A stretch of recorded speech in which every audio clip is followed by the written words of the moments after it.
Hey there, good morning, how you doing?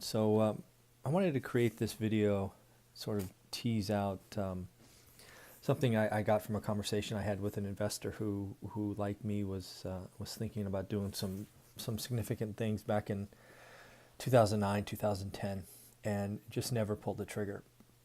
So I think I'm going to call this video or the title something about a time machine. Because what I really took from that conversation is fear and regret are dangerous forces. So let me try to explain that and then explain the time machine. So first off, I think we all know, fear is out there in many cases to save us from doing stupid things, right? It's our natural, knowledge, experience, history, sort of trying to protect us, right? So fear sometimes can be a good thing, but it can also paralyze you. It can also cause you to miss great things, right?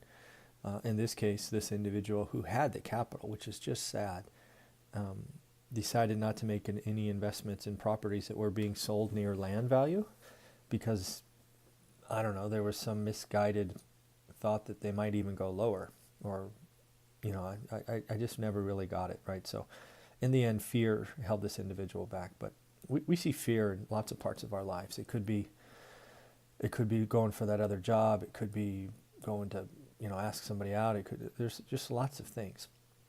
And really what I took from this conversation wasn't that fear stopped them. It's just how dangerous regret is.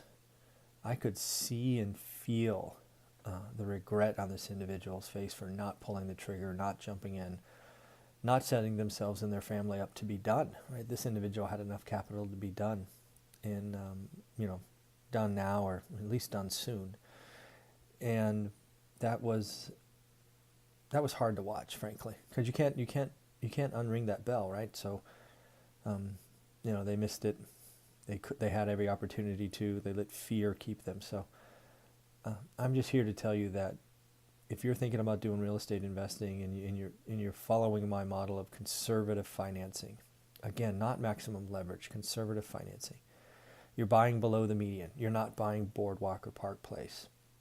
You're buying, if you're really following what I do, you're buying the pride of ownership rental, the turnkeys, the kind of stuff I produce. So you save cash, you save time, right? It's all these things that if you're following these models, if you're really that fearful, put more down, right?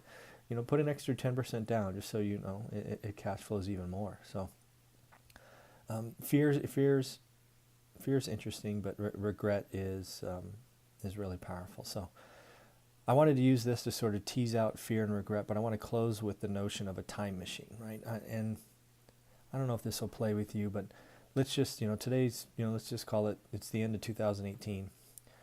So let's fast forward 20 years and think what we know. Right? What can we say with at least some certainty? Do you think real estate, the affordable stuff, the stuff they're not making any more of, will be more in demand? There will be less supply, right? I think less supply is no doubt. I said more in demand. I mean, you would think so, but I'm willing to admit that you never know. There could be some micro housing trend or, something. I have to tell you, though, that if this micro housing trend takes off, the kind of stuff that we're buying now is actually going to be considered luxury, which is interesting in a market where maybe the average house is 400 square feet and somebody has an 1,100 square feet. It's going to feel different. So I just don't see how you go wrong with affordable housing. What about rent, right? I see lots of talk about the future, and I see lots of talk about 50% of the employable adults, particularly working for themselves or potentially working for themselves. Interesting. Still got to live somewhere, right? Even if you have roommates, still got to live somewhere. So, I think rents are higher. Is it going to ever be a bad idea to have somebody else pay your mortgage? No, that's never going to be a bad idea. So I just think there's some things, if you sit back and you go, should I pull the trigger? And then think about 20 years. Don't think about next year, right? Anything could happen. Real estate could go down, absolutely. Even this affordable stuff we're talking about could go down, right? If it got really bad like '08. But just remember, you have conservative financing where the rent is paying for it, and you're not thinking about day trading these things. That's the key to this model, right? The last thing is you're going to be holding this for 20 years.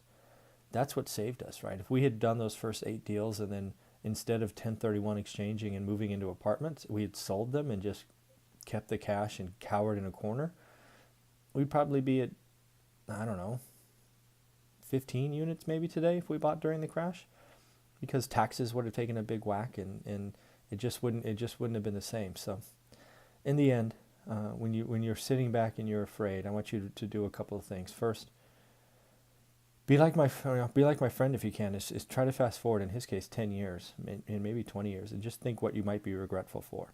It was powerful to watch and really hit me. So I wanted to record this. Use the time machine analogy if you want. Go ahead and look at the future, see what happens. I just had to put something out, and let me know if you like this video. I wasn't sure. This one was more of a feeling video, based on that conversation I had yesterday. So let me know. Leave a comment below, and have a great day.